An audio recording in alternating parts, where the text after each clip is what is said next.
Alors, mes chers amis, pour ce nouveau cours de Torah aujourd'hui, on va le dédier les Ilui Nishmat pour l'élévation de l'âme de Guy Yona Ben Léa. Guy Yona Ben Léa. Hier soir et aujourd'hui, c'est sa Askara. Hier soir, on a fait chez la famille Atali, du côté de Archoma, un Melave Malka avec le Rav Meir Siboni, avec une Seouda qui a suivi. Et on a fait ce Melave Malka Leilui Nishmato pour l'élévation de son âme, Guy Yona Ben Léa.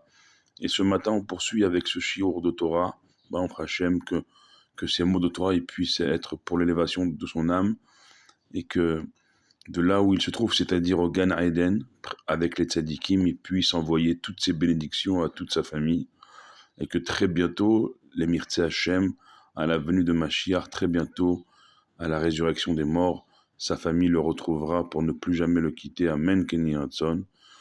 On est dans une semaine qui va nous amener vers Rosh Chodesh Nissan ce mercredi soir et toute la journée du lendemain, jeudi. Donc un jour de Rosh Chodesh, mercredi soir et jeudi. Donc dès ce mercredi après-midi à Mincha, on ne dira plus les Tachanunim. Tenez-vous bien pour un mois, puisque tout le mois de Nissan, on ne dit pas les Tachanunim. Donc, on dit Tachanunim cette semaine jusqu'à mercredi matin.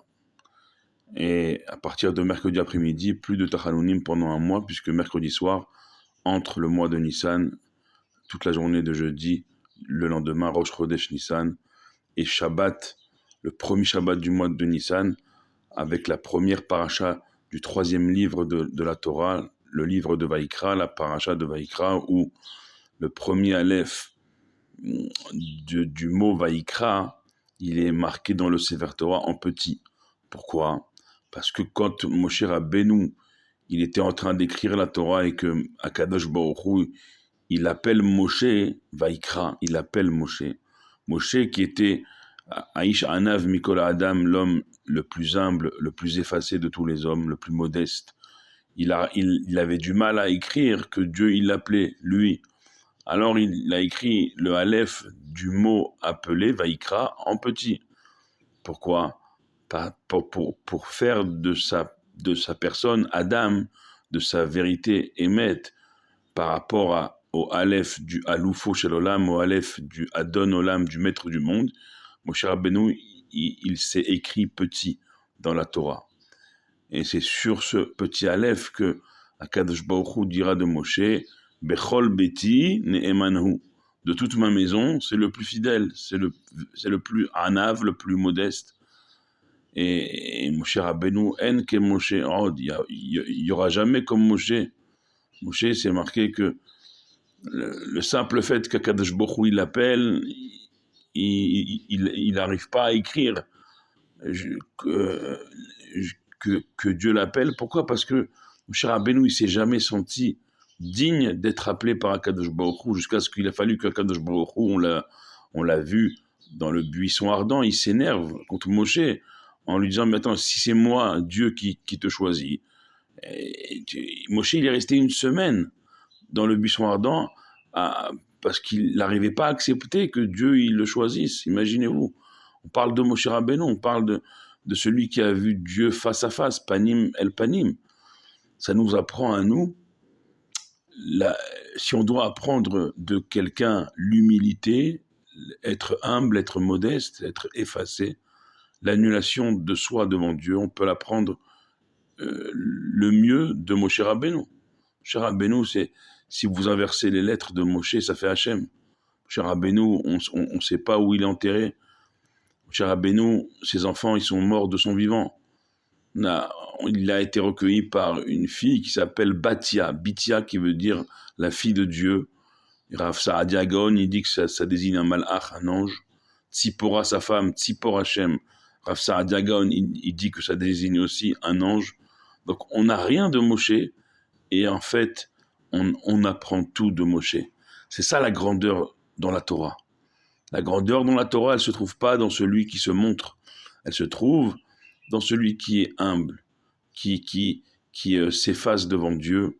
Et je pense que sans avoir connu Guy Yona Ben Léa, on peut affirmer que l'ancienne génération, elle était comme ça. Elle était une génération qui était avec une humilité, une modestie. Moi, je suis sûr que Guy Yona Ben Léa, il était comme ça. Comme mon grand-père l'était, comme nos grands-parents, les anciens étaient.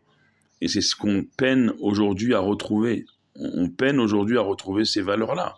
Ces valeurs que tu te prends pas pour ce que tu n'es pas. Au contraire, tu fais la place véritablement dans ta vie aux autres.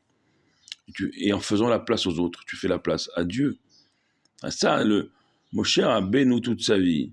Il s'est tapé, il s'est battu pour le Ham Israël jusqu'à ce que eux ils rentrent en Israël et lui il reste en dehors, il accepte, il est dans l'acceptation, il n'est pas dans la rébellion, dans la révolte.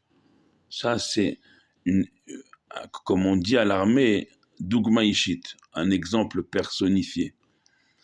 Et on peut, de la même manière qu'on apprend de Moshe l'humilité, on peut apprendre de nos anciens. Donc c'est Batouar, c'est sûr que Guy Yona Ben Léa, il est comme ça. On ne parle pas au passé chez nous parce qu'il est la Neshama, l'âme d'un juif, elle est toujours vivante.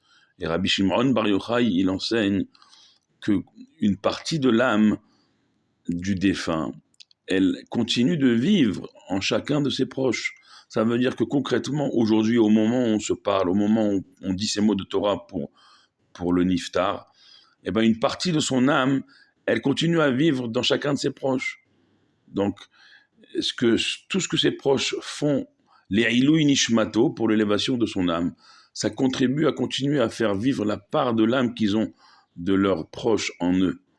C'est pour ça que c'est surtout le jour de la Haskara, comme hier soir et aujourd'hui, de faire des choses pour l'élévation de son âme, comme on est en train de faire, on est en train de dire des mots de Torah pour l'élévation de son âme. C'est Meot Hashuv, c'est Meot Hashuv et tout ce qui sera fait cette journée, et même après, toute l'année pour l'élévation de son âme, ça continue quelque part à le faire vivre. Et très bientôt, on va le voir concrètement, debout, vivant à nouveau devant nos yeux, et tous nos chers disparus vivant devant nos yeux pour ne plus jamais les quitter. Et encore une fois, on vit des heures, on vit des moments que des générations avant nous ont rêvé de vivre. C'est-à-dire, on est en train de vivre la Géoula devant nos yeux en direct. Il n'y a pas besoin des chaînes d'information. On la vit, là encore ce matin, à Yerushalayim, 5h30, à Tra. C'est pas au Hachem, on est descendu dans les abris, on est remonté. Moi, mon abri, c'est ma synagogue en bas de chez moi.